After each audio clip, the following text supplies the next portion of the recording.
putting off making these videos for a while, but now seems to be the right time for it. And I've been putting it off through ego reasons of waiting until I have a script and a setting and more followers, a costume. Gotta have a spiritual costume. And I've decided to go with the grow as you go philosophy. So I'm choosing authenticity and action over costume and perfection. So I'm here in in the woods, but only half in the woods. What you can't see is the rest behind the camera is a car park. And as seems to be the way with this kind of life. The car park's been empty for most of the day. But now I'm recording, everyone will turn up.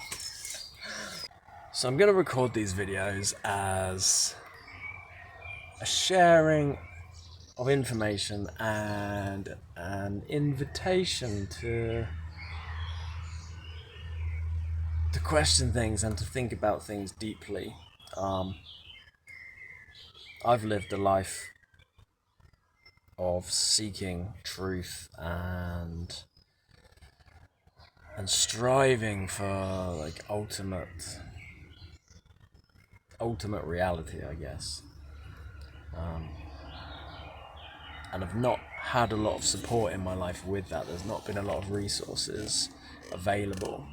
So it's something which I would have really appreciated. So I want to give that now so that other people who are on that path can have the resources that I didn't have and are so badly needed, I think, in this time. It's not going to be like that in these videos.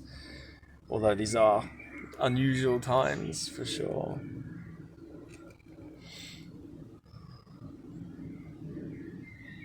So I guess this first video is mostly introducing the videos. And I also want to raise a question of what is enlightenment. Enlightenment is a topic that I'm going to cover in a lot of these videos. And the most important question is what is it? So I know different religions have their own different ideas of what it is and what it isn't. But what makes sense to me is that there are some things that it can't be and some things that it has to be. If you look at the word in itself, like enlightenment, enlighten, to bring something into light or to make something light. So enlightenment is the action of doing that. And when you bring something into the light or make something light, you can see it for what it is.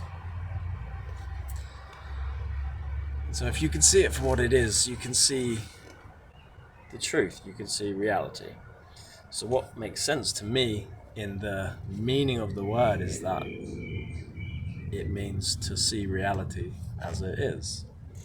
I would phrase it as seeing the ultimate nature of reality.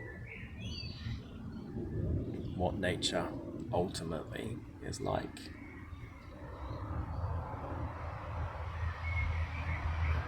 Whether that is a particular God or oneness or some kind of source or whatever it is, flying spaghetti monster. Seeing and understanding that is enlightenment in my mind. Some ideas that I've heard, which I don't think are correct, are enlightenment is the end of all suffering. And I I did used to subscribe to this kind of thinking because like, who wouldn't want who wouldn't want that, especially if you've had a life with a lot of suffering. Who wouldn't want enlightenment to be the end of all that? But I don't think it can be. I don't think, even linguistically, the end of all suffering, all means everything. So if suffering has already happened, you can never end all suffering, because we can't go back in time. We can't go back into the past and undo what has already been done. Potentially you could minimize, maybe end suffering moving forwards, but not all suffering in all time. So I don't think it can be the end of all suffering. It seems more plausible that it could be the end of suffering for that individual person. But I don't know, because we have consciousness. We are beings that have awareness. So can we just scrub out pain and suffering? I feel like to do that we would have to block it off. We would have to block ourselves from that part of reality. And it is reality. There is pain and suffering. It may not be fundamental, ultimate reality, but it is a part of the mix of reality. And I think if you are enlightened, you see reality for what it truly is. You see the ultimate nature of reality. And if you see the ultimate nature of reality, you would also see pain and suffering, because it is out there, it does exist, people do suffer. And to see that and not feel that empathically, I think you would have to close down a part of your humanity. You would have to block some part of your awareness off, which would, in my view, make you not a whole, fully rounded being.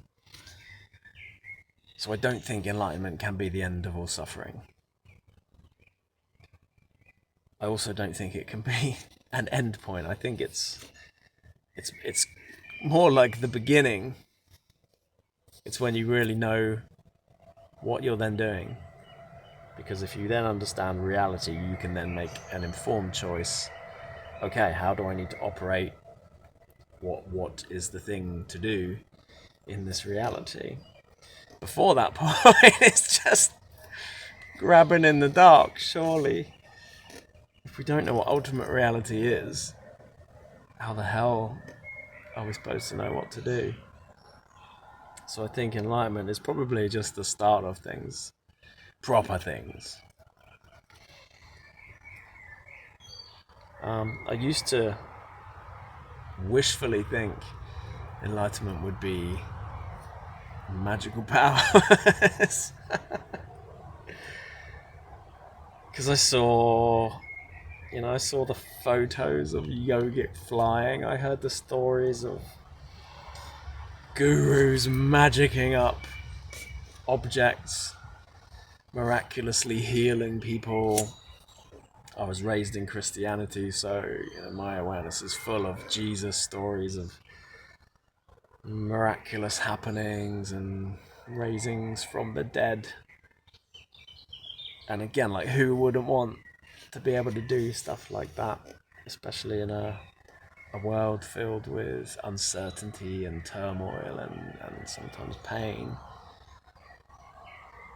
Magic powers would be really handy. So I used to think enlightenment would give you the ability to levitate, the ability to read people's minds, the ability to heal people. And now I don't think that's the case. I think here, right now, like I'm in a human physical body which has certain restrictions. I'm subject to the laws of physics on this planet. So I can't just break those boundaries. I can't just break those laws without leaving this body or leaving this planet.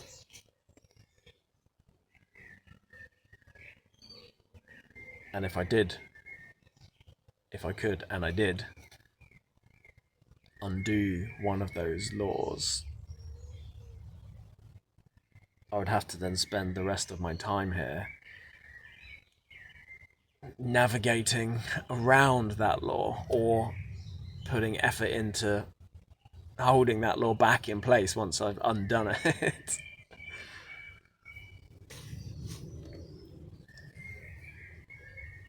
And I think enlightenment, if it is seeing things as they really are, that means everything. It means not avoiding, not bypassing reality, the pain, the struggle, the positives and the negatives.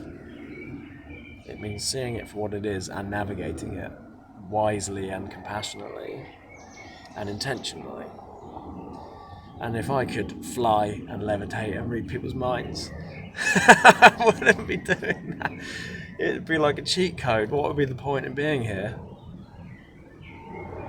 And when I think of the stories I've heard of gurus reaching enlightenment and then just sitting in lotus position and meditating for the rest of their existence here, it does make me think, what's the point then? Why are you still here? If you're just sitting there levitating, what are you achieving in yourself? What learning are you doing? What are you contributing to existence? And there is an argument that they're contributing energy, they're being an example for others. Others can go and see them and receive healing, receive wisdom. But then isn't that kind of a bypass as well? Like if I haven't done the work, if I haven't asked the right questions, if I haven't built the right muscles, and I just go to a guru and say, what's the answer to this thing? Or can you heal this problem for me? And they do it. Where's my learning in that? Where's my evolution? I feel like it's bypassed the learning and the growth and just gone straight to the answer for my ego. And then whatever got me in that predicament in the first place, I'm just going to get myself back in there because I haven't forged a new path, I haven't built a new muscle. So I don't think that's enlightenment. I think enlightenment is just simply understanding the ultimate nature of reality. And then crucially, living in accordance with it. And that's the part that gets complicated. And I think the ultimate nature of reality is very, very simple. And of course it has to be, because it is the ultimate nature of reality. It's the most basic thing. It's the most basic layer, the most fundamental layer. So it is the simplest, most basic, easiest thing. We like to overcomplicate things.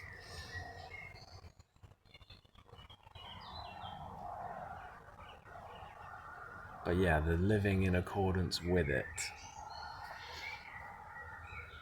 in a complex world like this is tricky. As I'm looking around at the plants and the woodland around me, I notice that everything grows towards the light.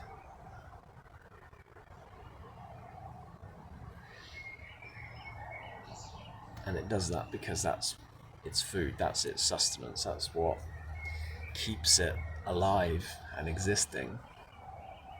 Without that sunlight, it dies.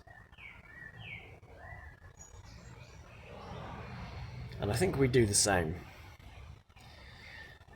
We don't necessarily grow towards the sunlight, but we grow to the light, in inverted commas. The light being enlightenment, seeing reality. And we do that in some roundabout ways as humans. Like we work to earn money so that we can take time off of work and be with ourselves. We buy food, or hopefully grow food, to feed ourselves so that we have energy and so that we can be healthy, so that we can keep our bodies alive.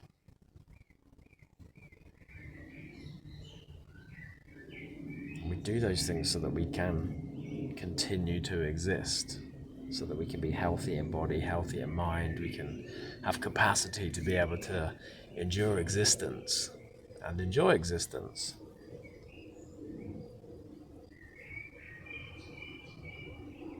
So we do grow towards the light. We move towards what sustains us.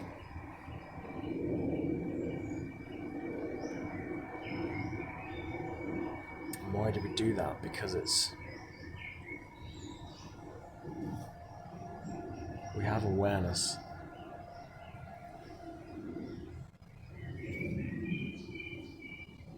Because we have awareness, we can be aware of reality, and part of reality is pleasantness and pain. And so there's an inherent movement in us away from pain because of what it is, and because we have awareness.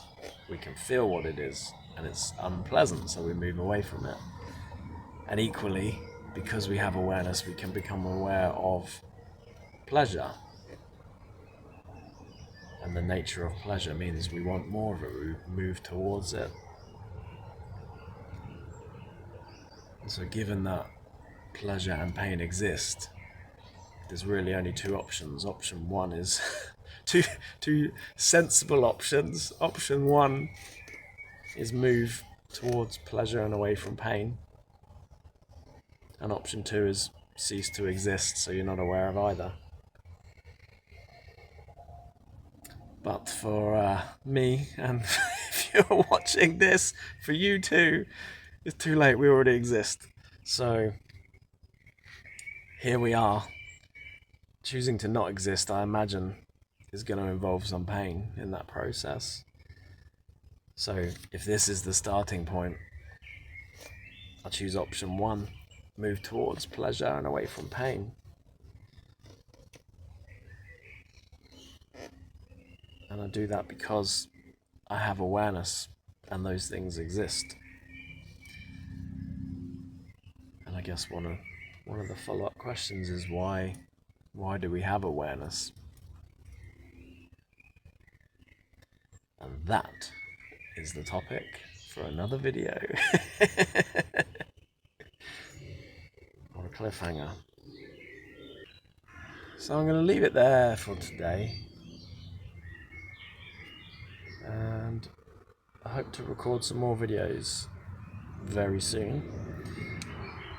Please, if you've enjoyed, do leave a comment. If you've got questions, leave a comment. In particular, challenges.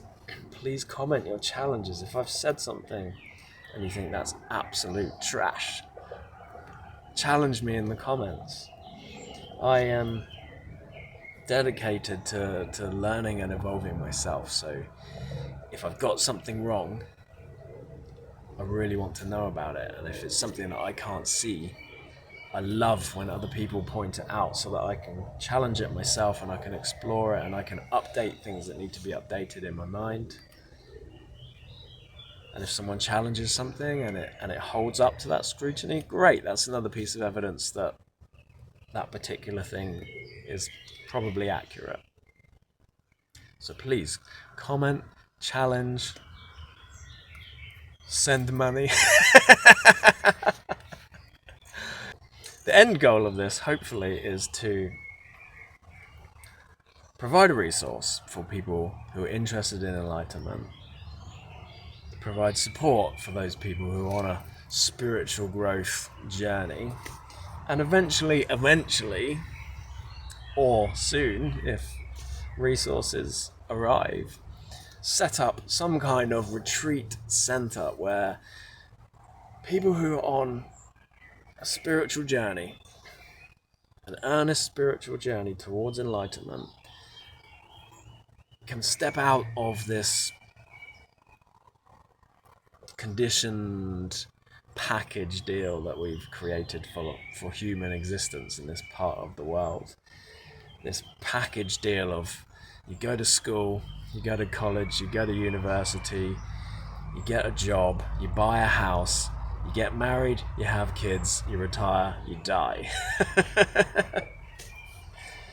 That's like the package deal that we're all supposed to sign up for and do, no questions asked. And it doesn't leave a lot of time for spiritual growth. People do manage to fit that in, and if you're a religious person, there's practices along the way. But historically, people would go to ancient temples in the mountains or in the woods and remove themselves from that part of society so they can isolate or be around other like-minded souls and focus the majority of their time on that pursuit. It can take a lot. It can take a lot of energy, it can take a lot of time, it can take a lot of dedication.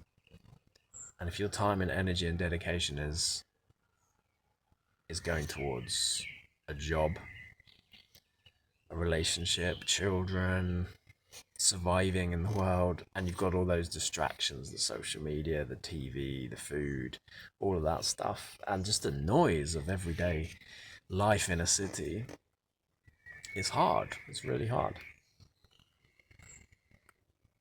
And the more aware, the more empathic, the more sensitive you become, the harder it is to do a spiritual path in that environment. So historically, people would go to temples and ashrams to do that work. I don't think it's necessary, but I think it's helpful. But something we've lost nowadays is that resource. It still exists in small pockets here and there, but it's not a prevalent feature of our society. Like if you were to go up to a random person on the street and say, oh, where's the nearest ashram? No one's gonna know. So it'd be nice to offer that, to have that, to offer people, here's a place you can come. If you're struggling to do your spiritual journey, and your spiritual journey is important to you, here's a place you can come and focus entirely on that. And we will house you, we will feed you, we will clothe you. Here's a community of like-minded people who will understand and support you. That would be a great thing to offer. So that's the end goal, or not the end, but a goal. And I would love to fund this myself if and when I can. But perhaps sooner, or perhaps more collaboratively. If resources arrive, then it can happen sooner, and it can happen with more hands involved, which I think will be better. So that's something to aim towards. And for now, the ashram comes in the form of me and these videos. So please leave a comment, leave challenges, and follow for more videos of the same. And if you have any topics that you would like me to speak about, or any questions that you would like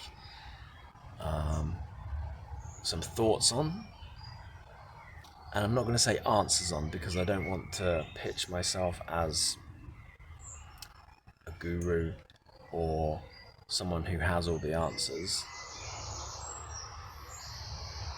but I would like to just offer some ideas.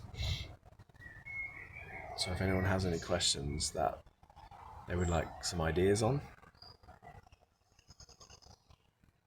and also if anyone's got any thoughts or beliefs that they would like challenged, also leave a comment. So until next time, go well, be real, go enlightened.